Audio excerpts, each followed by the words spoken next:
During the summer break of my junior year of high school, I worked as a McDonald's employee. I was 17 and pretty naive at the time. You know, as you are.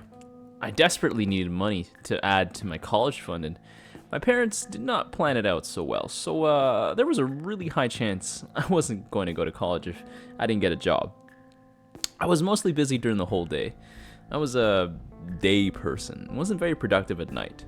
During the day, I was either hanging out with my friends, working out, studying, or learning and practicing for coding competitions just to add to my portfolio. And usually at night, I wasn't doing anything. The most productive thing at night was just some plain old written homework. Because of the reasons mentioned above, and because of the fact that I didn't sleep a lot, approximately 3 to 4 hours, I decided to kill two birds with one stone. And so I took a night shift. That way, I could get paid for doing absolutely zero mental work and also get my homework done. I applied at a lot of places, but I have to admit, I was a big fan of fast food, so fast food jobs were on the top priority list. So when I got a job at McDonald's, that was a no-brainer for me. The McDonald's was located a bit on the outskirts of town, probably for, travelers or truckers, but I didn't mind as long as I was getting paid, and being isolated also meant that there was comparatively few customers, so I might even get a chance to squeeze in another hour of sleep. I got into my dad's car and went to the store for the first time. It looked pretty dreary. The outside walls had a bit of mold on them. I entered the small building to be greeted by a middle-aged man standing behind the counter. He greeted me with a smile and a nod of acknowledgement. He took me to the drive-thru booth, where I would be receiving orders, and explain how everything worked. The ice cream machines, the soft drink dispensers, and the fryers. After he had given a quick tour of the building, he brought me back to the counter, took a deep breath, and said, "Hey kid, do you believe in ghosts and stuff?" "No, but why do you ask?" I inquired. "Well, I know I'm going to sound absolutely insane, but you'll have to follow some rules while you're working here. Now, I know all of them sound completely unbelievable and whack, but trust me, they are as real as it gets. They could even cost you your life." And I looked at him puzzled. You're joking, right? What are these rules anyways, and has anyone ever been hurt or something?" I said. He pulled out his phone. He had multiple photos of teenagers who formerly worked here but apparently ignored the rules and have gone missing since. "Why don't you go to the cops?" I asked him interrogatively. "Because no one ever believes me," he said, his voice getting shaky. "They conduct a full area search, then they think I'm insane." He almost burst into tears, but composed himself and begged me to follow the rules and take them seriously. I said that I would, and his face eased up a little bit. He handed me the list of rules, thanked me, and left. I reluctantly smoothed out the piece of paper and started reading. List of rules to survive the night. Rule number 1. Keep the lights on at the drive-thru counter, the place where you're going to hand the customers the food. Make sure you keep them on at all times, with the exception to rule number 5. There is a creature lurking just nearby, and it is waiting for the lights to go out, and it is waiting for you to let your guard down. Rule 2. There are security cameras next to the counter table. Always check who is in the drive-thru. If the person ordering is in a black Range Rover Evoque with tinted windows, do not speak a word to him. He will stop bothering you if you ignore his angry threats, and he will drive away in a few minutes. If you speak to him, however, he is going to break into your booth and attack you like a wild animal.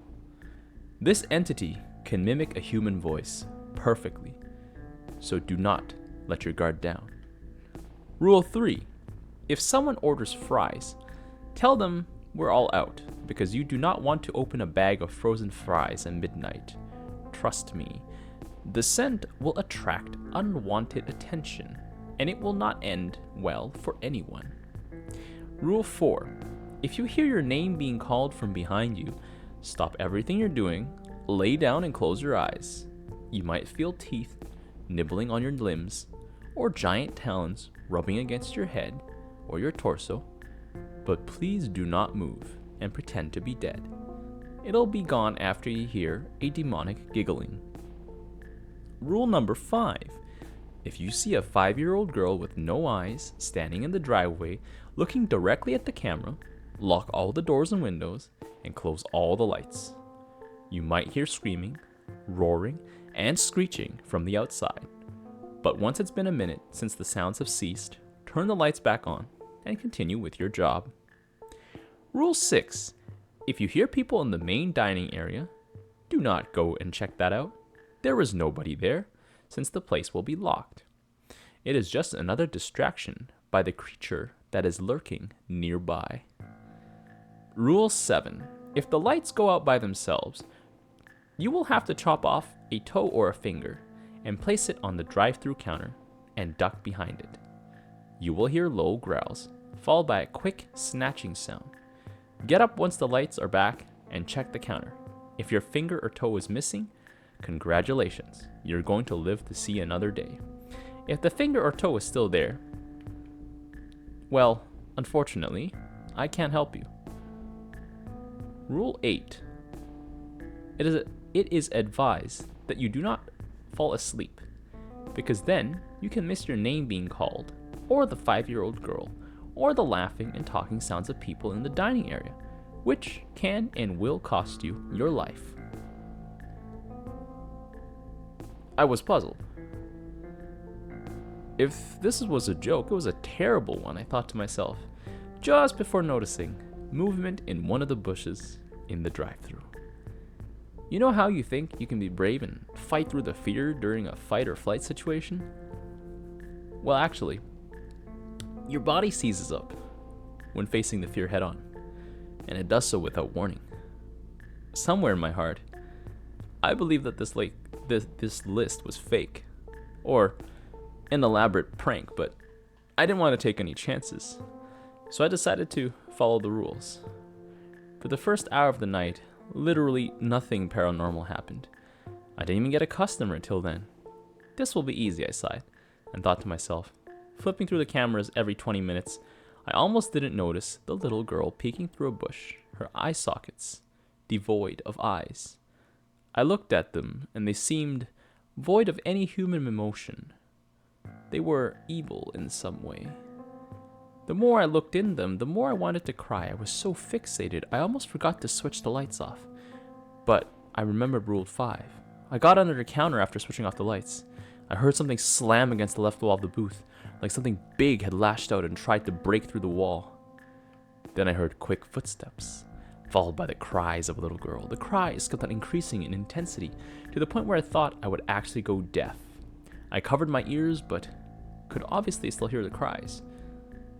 They went on for another 30 seconds, and then I heard a low growl. The growl was followed by the sounds of roaring and slashing of flesh. The sounds were so disgusting that I threw up all over the floor. After collecting myself mentally, and then getting up, I turned the lights back on. I cleaned the puke and contemplated what had just happened. But before I was even finished thinking about this, I heard people talking. The noise was very distant. I couldn't make out any words, just laughs and giggles and overlapping voices, the kind that you hear in the background in a busy mall. The night was eerily silent, so I could hear every little thing that went on. I was just about to go and check out this sudden din when I remembered some rules regarding the specific event. I reread the list and found it. It was Rule 6. I had to just ignore it and it'd go away, and so I did. I put on my earphones and started some schoolwork. Almost 1 hour passed, and nothing happened. When finally a customer came through the drive-thru, I served them and was happy that there were actually people starting to come now. I saw another car pulling up. I was really happy now. I wasn't alone in this hellhole any longer.